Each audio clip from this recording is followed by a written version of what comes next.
बिस्मिल्लाहिर्रहमानिर्रहीम dear students, welcome to excellence online education. Biology की class में खुशामदीद। बायोलॉजी में आज की क्लास में हमने जोलॉजी के 2018 का पेपर सॉल्व करना है जी। पैटर्न बिल्कुल वही था। एमसीक्यूज का सेक्शन ए है, सेक्शन बी जो है वो दो हिस्से में तकसीम है, रीजनिंग और नॉन रीजनिंग क्वेश्चन। और सेक्शन सी में आपको डिटेल क्वेश्चन मिलेंगे। तो चले पहले सेक्शन ए की बात करते हैं। सवाल एमसीक्यूज नंबर 1 जो है, all of the following is natural cloning except. ये सवाल ज़रा मिस प्रिंटिंग हुआ है, इवन के आंसर भी इसका गलत मार्क हुआ है। All of the following is natural cloning except, सारे एग्जाम्पल्स नेचुरल क्लोनिंग के सिवाय किसके, यानी इन चार में से कौन सा नेचुरल क्लोनिंग नहीं होता। तो 2019 में भी ये एमसीक्यूज आया था और इसका करेक्ट आंसर है डायजाइगोटिक ट्विंस। डायजाइगोटिक ट्विंस जो है वो नेचुरल क्लोनिंग नहीं होती। तो इन्होंने तो यहाँ से गलत मार्क किया हुआ है। ट्यूमर जो है वो नेचुरल क्लोनिंग की एग्जाम्पल होती है। आइडेंटिकल ट्विंस भी नेचुरल क्लोनिंग की एग्जाम्पल है, ट्यूमर भी, रीजनरेशन भी, मोनोजाइगोटिक ट्विंस भी। अच्छा, मोनोजाइगोटिक को ही हम कहते हैं identical twins. Dizygotic twins natural cloning की एग्जाम्पल नहीं है, तो करेक्ट आंसर इसका डायजाइगोटिक ट्विंस है। सेकंड है जी, this is the largest gland in the body. जिस्म का सबसे बड़ा ग्लैंड, जिस्म का सबसे बड़ा ग्लैंड लीवर होता है, याद रख लिएगा। साइज में भी, इवन के काम में भी सबसे बड़ा ये ग्लैंड होता है। इसको हम मेटाबॉलिक फैक्ट्री भी कहते हैं। तीसरा है जी, absence of this characteristic of lymph ray. Lymph ray में, ये एम है, एन नहीं है जी, ये एम है। लिम्फ रे में कौन सा करेक्टर एब्सेंट होता है? तो यहाँ पर हमने ये चैप्टर वो था अर्थ, उसका एनिमल वाला, हमने उसमें पढ़ा था जो किंगडम एनिमेलिया, वो किंगडम एनिमेलिया कह रहा हूँ, जो हमारे पास एक ग्रुप होता है क्रेनिएटा। क्रेनिएटा, इसको हम वर्टिब्रेटा भी कहते हैं। ठीक है जी। क्रेनिएटा की खास बात क्या होती है जी? क्रैनम मौजूद होता है, वो ब्रेन जो है वो बॉक्स के अंदर स्टोर होता है, जिसको हम कहते हैं क्रैनम। ठीक है, इनमें वर्टिब्रल कॉलम्स होते हैं वगैरह वगैरह। ठीक है जी, पढ़ा हुआ है हमने। इसमें दो क्लासेस होती हैं आपकी, दो सब फाइलम कह लें आप इसमें, क्योंकि ये काफ़ी डिवाइड होता है। तो इसमें हम डायरेक्ट जो है वो क्लास से फाइलम, फाइलम से क्लास में नहीं आते। सब फाइलम दो होते हैं जी, एक होता है एग्नाथा और एक होता है ग्नैथोस्टोमेटा। ठीक है, दो क्लासेस होती हैं, एक एग्नाथा और एक ग्नैथोस्टोमेटा। अब ये जो एग्नाथा होता है, ये ऐसी फिशेज होती हैं जिनके अंदर जॉ नहीं होता, जबड़े नहीं होते। होल माउथ होता है, पैरासाइट होते हैं ज़्यादातर, जबड़े नहीं होते। जबकि ग्नैथोस्टोमेटा जॉस प्रेजेंट होते हैं। ठीक है जी, अपर जॉ होगा, लोअर जॉ होगा, जॉस मौजूद होते हैं, जबड़े मौजूद होते हैं। भले दांत हो भले दांत ना हो, लेकिन जबड़े जरूर होते हैं। ये इनका मेजर डिफरेंस है। लिम्प रे इसका एग्जाम्पल है एग्नाथा का। तो लिहाजा लिम्प रे में मेजर क्या फर्क हो गया? जॉस का एब्सेंट होना। ठीक है, तो लिम्प रे चूंकि एग्नाथा की एग्जाम्पल होता है, लिहाजा लिम्प रे में कौन सा करेक्टरिस्टिक एब्सेंस होती है जी? जॉ की। जॉज नहीं होते उनमें, जबड़े नहीं होते। Study of fish is called dash. Fish की स्टडी करना क्या कहलाता है? यहाँ पे भी गलत आंसर मेंशन किया हुआ है। और ऑर्निथोलॉजी जो होती है तो बर्ड्स की स्टडी को कहा जाता है, परिंदों को पढ़ना ऑर्निथोस्टोलॉजी के, ऑर्निथोलॉजिस्टोलॉजी बोल गया, ऑर्निथोलॉजी कहलाता है बर्ड्स को। और इसको इसकी होती है इस्थोलॉजी। फिश को स्टडी करना कहलाता है इथियोलॉजी। ठीक है, तो करेक्ट आंसर तो लिखा हुआ ही नहीं है, ये शायद मिस प्रिंटिंग होती है जब ये पेपर अपने पास लिखते हैं, तो इसमें गलती होती है। बोर्ड में ऐसा नहीं होता, बोर्ड में ये ऑप्शन होगा इथियोलॉजी का। तो फिश की स्टडी करना इथियोलॉजी कहलाता है, जबकि ये ऑर्निथोलॉजी, तो ये तो बर्ड्स की स्टडी है। The region of stomach which secrete peptic juice.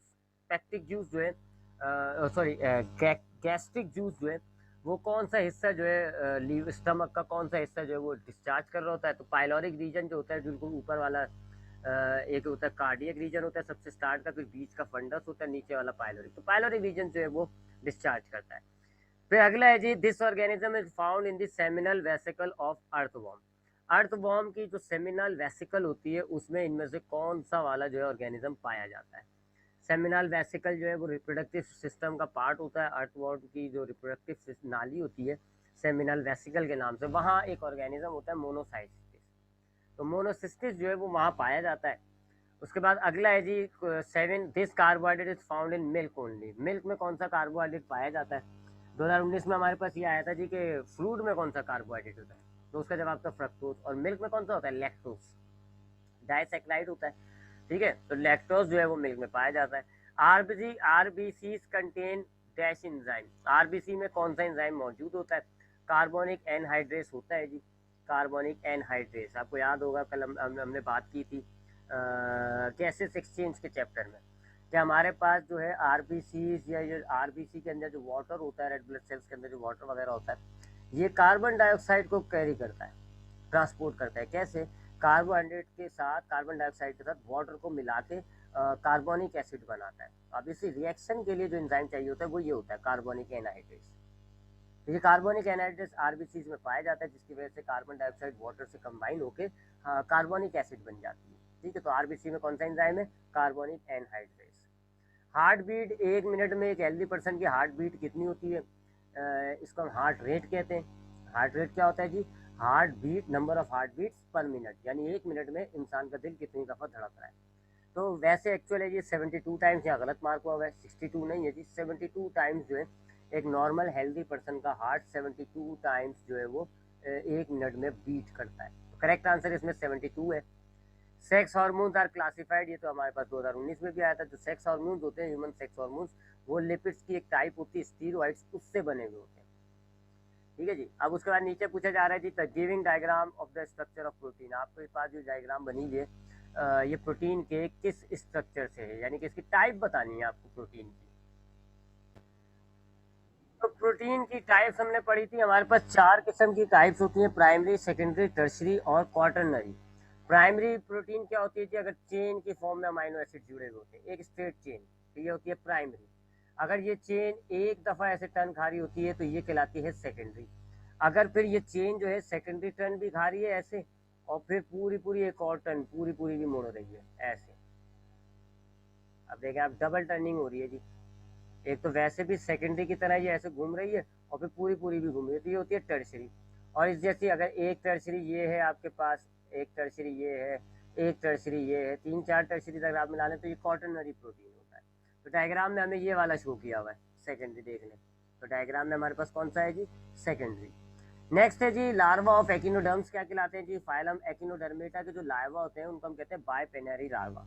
बाइपेनेरिया larva की खास बात ये होती है कि वो बायलेटरली सिमेट्रिकल होते हैं। लार्वा जो होता है ना इनका, ये बाइपेनेरिया लार्वा, ये बायलेटरली सिमेट्रिकल होता है, प्लेनेरिया की तरह मिल रहा होता है। प्लेनेरिया आपने पढ़ा ना उसमें टेप वॉर्म वाले फॉर्मूले फाइलम में प्लेटी एलमेंथस में। तो फाइलम प्लेटी एलमेंथस का एक ऑर्गेनिज्म होता है प्लेनेरिया। इनका जो लार्वा होता है ना एकिनोडर्मेटा का, ये उनसे मिलता है, इसलिए हम इसको प्लेनेरिया बोल रहे होते हैं। दूसरी खास बात इनकी ये होती है इस फाइलम की, फाइलम एकिनोडर्मेटा की, इनका जो लार्वा होता है वो बायलेटरली सिमेट्रिकल होता है, लेकिन जब ये अडल्ट फॉर्म में आते हैं तो फिर ये रेडियली सिमेट्रिकल हो जाते हैं। ठीक है, तो ये बात याद रख लिएगा। लार्वा एकिनोडर्मेटा का जो लार्वा होता है उनको हम कहते हैं बाइपिनेरिया। रिस्पायरेटरी पिगमेंट इनमें से किसके अंदर एब्सेंट होता है, यानी किसके अंदर जो है वो रिस्पायरेटरी पिगमेंट्स नहीं पाए जाते? वही पिगमेंट्स रिस्पायरेटरी पिगमेंट, यानी कि red blood cells, haemoglobin type के। हीमोग्लोबिन याद है ना, ह्यूमन के अंदर हमने पढ़ा है हीमोग्लोबिन, अभी तो पढ़ा है खैर पूरी डिटेल में और ज़्यादा पढ़ेंगे चैप्टर 14 में। रेड ब्लड सेल में एक पिगमेंट होता है जिसको हम कहते हैं हीमोग्लोबिन, और ये रिस्पायरेटरी काम कर रहा होता है, यानी ये जो हीमोग्लोबिन है ये ऑक्सीजन और कार्बन डाइऑक्साइड को ट्रांसपोर्ट करता है। कॉकरोच के अंदर भी एब्सेंट होते हैं एक लिहाज से देखा जाए तो, अर्थवॉर्म में भी अच्छा हाँ सॉरी, यहाँ पे भी अगर गलत आंसर मेंशन है। रैबिट तो जो एक मैमल है और उसका खून लाल होता है, इसमें हीमोग्लोबिन मौजूद होता है। फ्रॉग एक एम्फीबियन है, इसके अंदर भी ब्लड के अंदर जो है इसके हीमोग्लोबिन पाया जाता है, रेड ब्लड सेल्स में होता है। अर्थवॉर्म का ब्लड भी रेड होता है, इसमें भी पिगमेंट मौजूद है। ये गलत मार्क हुआ है कि एब्सेंट यहाँ नहीं होता है अर्थवॉर्म में। कॉकरोच में रिस्पायरेटरी पिगमेंट्स नहीं होता। कल हमने रीजनिंग क्वेश्चन में इसका जवाब भी दिया था कि इनके पास हेमोग्लोबिन नहीं होता। वजह क्या है कि इनके पास जो गैसेस एक्सचेंज का सिस्टम होता है ट्रैक्टियल ट्यूब्यूल्स वाला, उसमें डायरेक्ट ऑक्सीजन टिश्यूज तक पहुंच जाती है, ज़रूरत ही नहीं होती पिगमेंट्स की हीमोग्लोबिन की, इसलिए इनके पास एब्सेंट होता है। अर्थवॉर्म का तो खून लाल है, इन्होंने गलत आंसर मेंशन किया। वैसे काफ़ी एरर है जी इस साल में। Curved teeth in step for biting, biting यानी कि वही प्रे वगैरह तोड़, यानी कि जो हमारे सांप होते हैं इनके अंदर 2 दांत ऐसे होते हैं जिनसे ये काटते हैं लोगों को, उनके अंदर जहर इंजेक्ट करते हैं, तो उन दांतों को हम क्या कहते हैं? उन दांतों को हम कहते हैं फैंग्स। खास किस्म के दांत होते हैं, इससे ये खाते वाते नहीं है, ये चबाते नहीं है, ये डाइजेशन में कोई काम नहीं करते फैंग्स।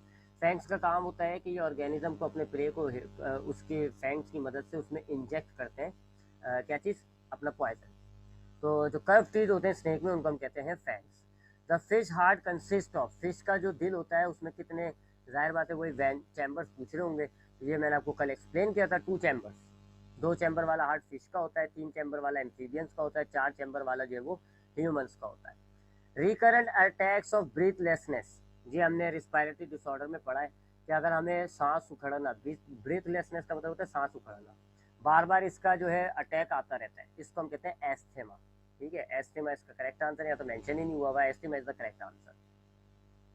ये एमसीक्यूज हो गए। अब रीजनिंग क्वेश्चंस की तरफ आते हैं जी। तो अब हम रीजनिंग पे आते हैं जी। रीजनिंग में हमारा पहला रीजनिंग क्वेश्चन क्या है? Why is butter solid at room temperature but mustard oil is not?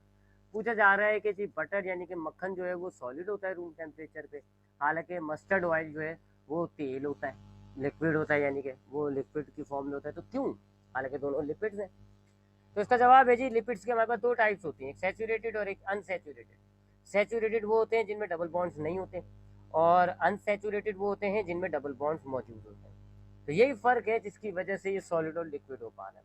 ये जो बटर होता है आपके पास, ये अनसैचुरेटेड होता है, ये सॉरी ये सैचुरेटेड होता है, इसमें डबल बॉन्ड नहीं होता, लिहाजा ये सॉलिड हो जाएगा।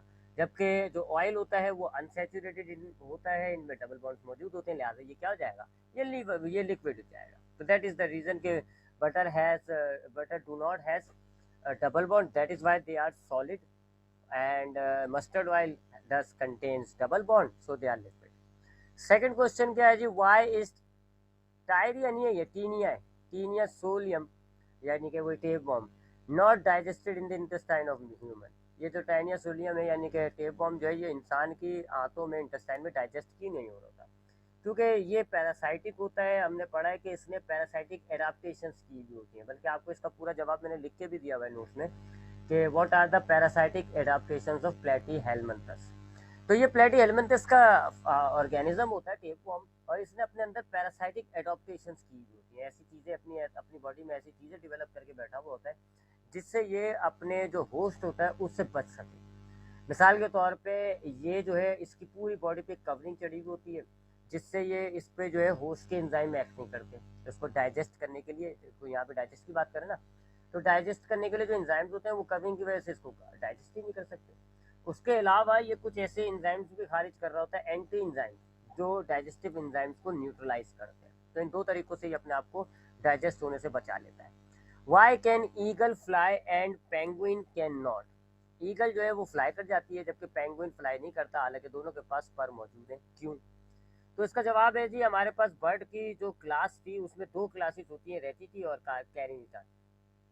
रेटिटी जो है ये बिग साइज यानी कि ये फ्लाइट लेस होते हैं, ये उड़ नहीं सकते। इसके पीछे रीज़न क्या होता है? इनके विंग्स जो होते हैं वो बड़े रिड्यूस हुए होते हैं, इनके जो विंग्स के मसल्स होते हैं वो ज़्यादा डेवलप नहीं करे होते। अगर आप पेंगुइन को देखें तो पेंगुइन के जो विंग्स होते हैं वो रिड्यूस फॉर्म में है, और इनके मसल्स पुअर होते हैं, विंग्स के जो मसल्स होते हैं पुअर होते हैं, जिसकी वजह से इनके विंग्स उड़ने के काबिल नहीं होते।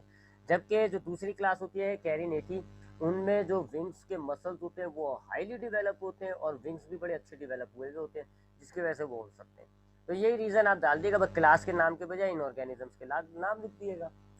Y can eagle fly? Because the eagle has well developed muscles and wings, that is why they can fly, but penguins have reduced wings and do not have proper well developed muscles, so that is why they cannot fly। उसके बाद है जी, which disease is caused by the impairment of haemoglobin? Haemoglobin pigment जो होता है red blood cell का, उसके अंदर अगर गड़बड़ हो जाती है तो उससे जो है वो कौन सी डिजीज पैदा होती है? बहुत सारी डिजीज पैदा होती हैं जी हीमोग्लोबिन के की वजह से। एनीमिया, एनीमिया एक बहुत बड़ी मशहूर है जी, थैलेसीमिया भी कह सकते हैं आप। तो दो नाम आपको बोले, राइट, इट्स टू नेम, तो एक एनीमिया हो गया, एक हो गया थैलेसीमिया। तो एनीमिया हुआ, थैलेसीमिया हुआ, ये सारी हीमोग्लोबिन की गड़बड़ होती है, इनमें आपके जो है वो हीमोग्लोबिन के अंदर कोई इम्पेयरमेंट पाई जाती है। तो दो नाम कहे जा रहे थे, मैं आपको बता दिया, थैलेसीमिया और anaemia. Why does emphysema increase the residual volume of lungs? Emphysema हमने पढ़ा है कि रिस्पायरेटरी डिसऑर्डर होता है जिसके अंदर हमारे एल्विलाई रप्चर हो जाते हैं, लंग्स सख्त हो जाता है। तो एम्फाइसीमा जो है वो किस तरीके से रेसिडियल वॉल्यूम को लंग्स के बढ़ा रहा है? अब हमने ये पढ़ा है कि हमारे पास हमारे लंग्स के अंदर 5 लीटर तक की कैपेसिटी होती है, लेकिन हमारा लंग्स नॉर्मली 1 लीटर, सिर्फ 1 लीटर जो है वो गैस को इनहेल कर पाता है, 4 लीटर खाली रहती है। तो इस 1 लीटर को हम कहते हैं टाइडल वॉल्यूम। फिर अगर हम अपनी डीप ब्रेथ लें तो हम अपनी मैक्सिमम कैपेसिटी पे पहुंच जाते हैं, हम सबसे ज़्यादा गैस इनहेल कर देते हैं, वो भी कितनी होती है? 4 लीटर। 4 लीटर मैक्सिमम हम ले सकते हैं, इसको हम कहते हैं वाइटल कैपेसिटी। और जो 1 लीटर बच रहा है ये जगह, वो होती है रेसिडियल वॉल्यूम। एम्फाइसीमा क्या करता है कि रेसिडियल वॉल्यूम को इंक्रीज करता है। इस बीमारी में क्या होगा, आपका रेसिडियल वॉल्यूम बढ़ता है।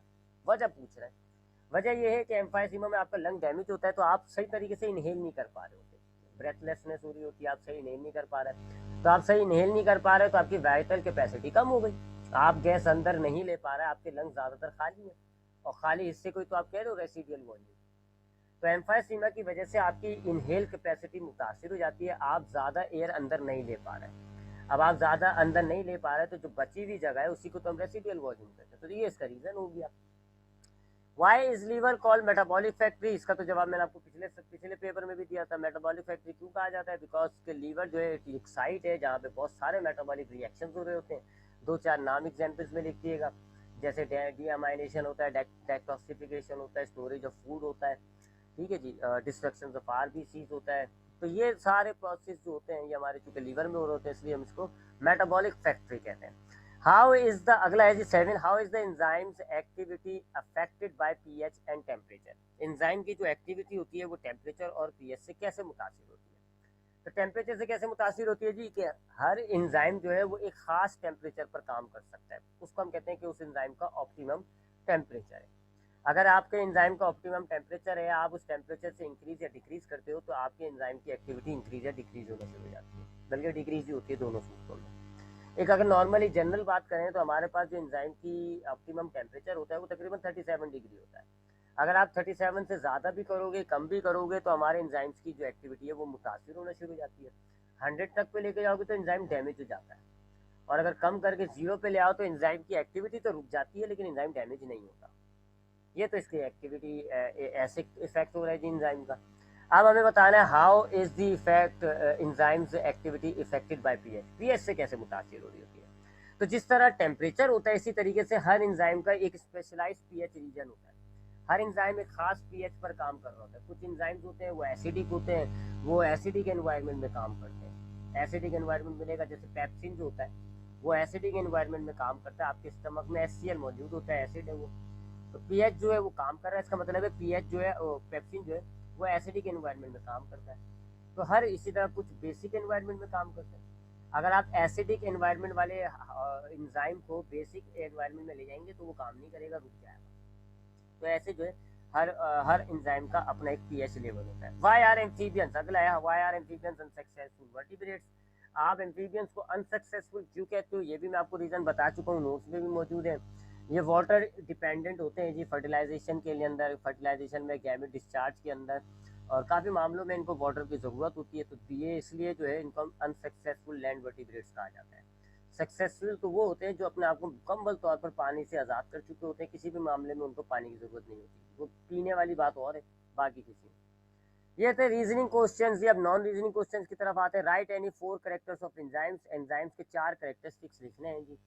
ये तो आपने चैप्टर 3 में देखा, एंजाइम्स के 4 कैरेक्टरिस्टिक बता देगा। Enzymes are specific in nature, इसी तरीके से enzymes are larger, enzymes have large molecular mass. इस तरह के आप 4 character. Enzymes do not utilize in reactions, enzymes reaction में इस्तेमाल नहीं होते।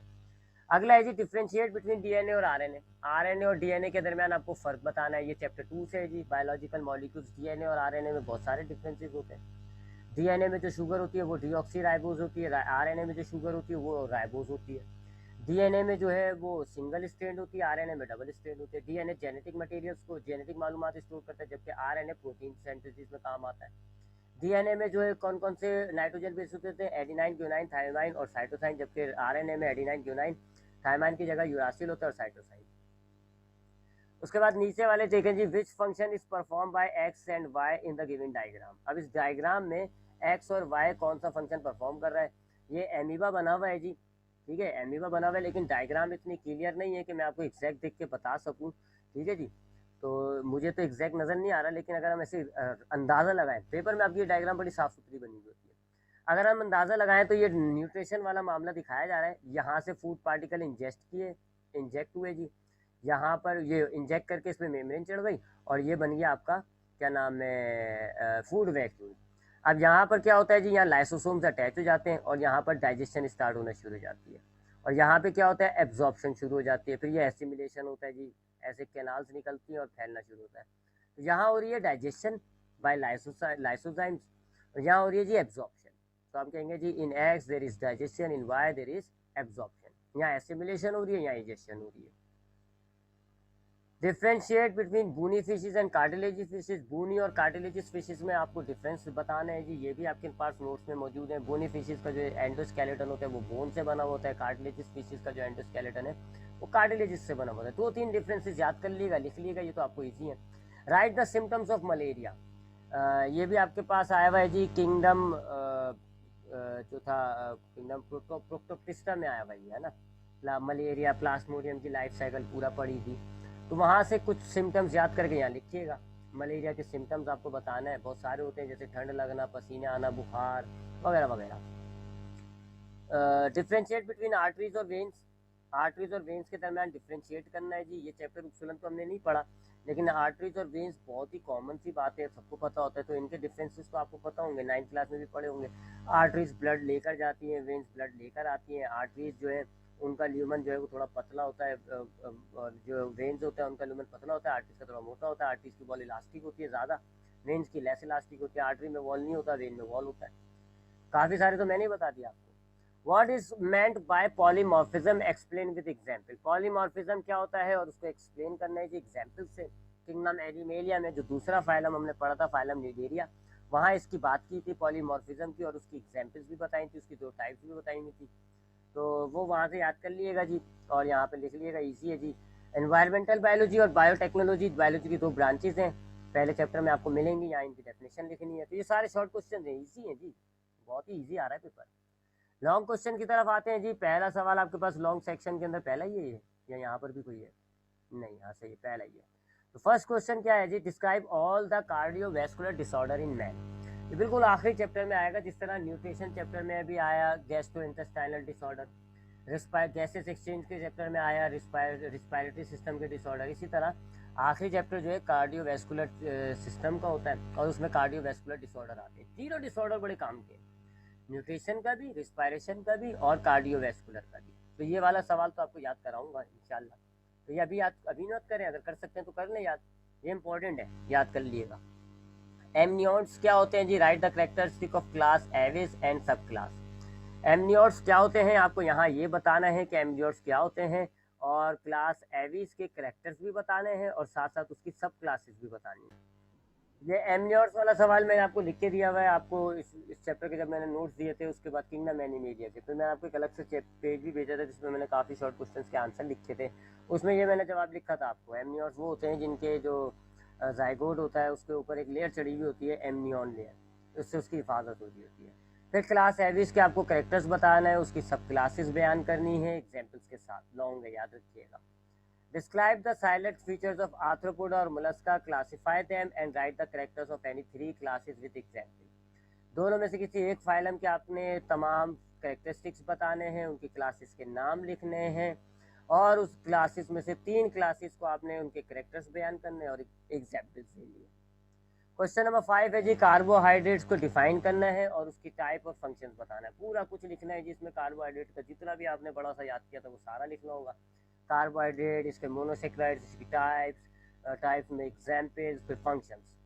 एग्जाम्पल्स को बयान करने की जरूरत नहीं है। देखिए, मोनोसेक्राइड, ओलिगोसेक्राइड, डाइसेक्राइड, पॉलीसेक्राइड, ये सब आप लिखोगे तो इसमें जो एग्जाम्पल्स आते हैं ग्लूकोज, फ्रक्टोज, सेलुलोज, स्टार्च, उनको बयान मत करिएगा, बस आपने ग्लूकोज लिख दिया, बस काफ़ी है, नाम लिखते हैं, बस काफ़ी है। इसमें चॉइस है जी, digestive system of man with label diagram. Human digestive system आपको डिस्क्राइब करना पूरा का पूरा फ्रॉम माउथ टू एनस, और लेबल डायग्राम भी बनानी। याद रखिएगा, डायग्राम खाली डाइजेस्टिव सिस्टम की बनाइएगा, उनके जो डिफरेंट पार्ट्स हैं उनके अलग अलग से डायग्राम नहीं बनाइएगा कि स्टमक की भी डायग्राम बना रहे हैं, लीवर की भी, तो फिर तो ये सवाल ही होगा बस, और पूरा पेपर का टाइम हो जाएगा। तो ये आपके पास हो गया जी 2018 का पेपर। अब इंशाल्लाह नेक्स्ट क्लास में अगले पेपर के साथ आएंगे, मुलाकात करेंगे। ख्याल करिएगा, अल्लाह अपना हाफिज़।